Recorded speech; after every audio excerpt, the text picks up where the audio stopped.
জাতীয় সংসদ নির্বাচনে রিটার্নিং কর্মকর্তাদের সিদ্ধান্তের বিরুদ্ধে আপিল শুনানির ৬ষ্ঠ দিনের কার্যক্রম সম্পন্ন হয়েছে।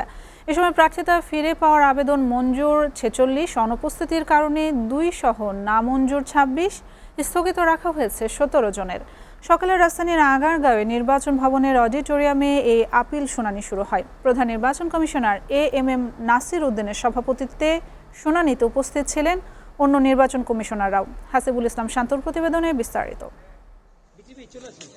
প্রার্থিতা ফিরে পেতে ত্রয়োদশ জাতীয় সংসদ নির্বাচনে মনোনয়নপত্র বাছাইয়ে রিটার্নিং কর্মকর্তার সিদ্ধান্তের বিরুদ্ধে ৬ষ্ঠ দিনের আপিল শুনানি বৃহস্পতিবার।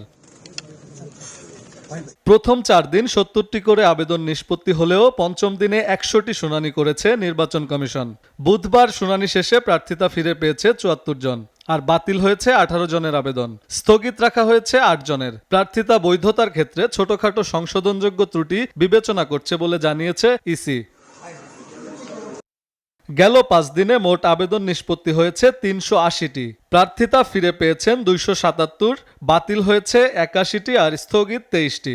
আমরা সেই সমস্ত রিটার্নিং অফিসারের কাছে, আমরা যেহেতু কমিউনিস্ট পার্টি করি, আমরা একটু চিন্তা ভাবনাই করে করি যাতে আইনগত সবকিছু হয়।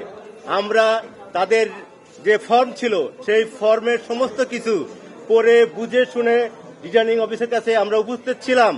তাদের ভুল ছিল, তারা এটা শুদ্ধ করেছেন এবং তারা সেটা ভুল স্বীকার করেছেন।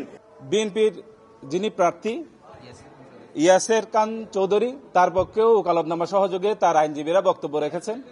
তারা এমন কিছু বক্তব্য বলেছিলেন যেটা আইনে টিকে না, অপ্রাসঙ্গিক কথাবার্তা ওনারা বলেছেন। নির্বাচন কমিশন সেই কথাটা বলেছে, আপনারা ল পয়েন্টে বলেন। ওনারা ল পয়েন্টে কোনো বক্তব্য রাখতে পারেনি। আমরা সরকারের প্রতি আহ্বান জানাবো, এই মবতন্ত্রকে বন্ধ করতে হবে। অবাধ, সুষ্ঠু এবং নিরপেক্ষ নির্বাচন নিশ্চিত করতে হবে। সমস্ত প্রার্থীদের নির্বাচনী মাঠে সম অধিকার দিতে হবে, সম বিচরণের দায়িত্ব সরকারকে নিতে হবে। আসন্ন জাতীয় সংসদ নির্বাচনে মনোনয়নপত্র বাছাইয়ে রিটার্নিং কর্মকর্তার সিদ্ধান্তের বিরুদ্ধে আপিল শুরু হয় গেল ৫ জানুয়ারি থেকে ৯ জানুয়ারি পর্যন্ত। ৫ দিনে ইসিতে মোট ৬৪৫টি আপিল আবেদন জমা পড়েছে।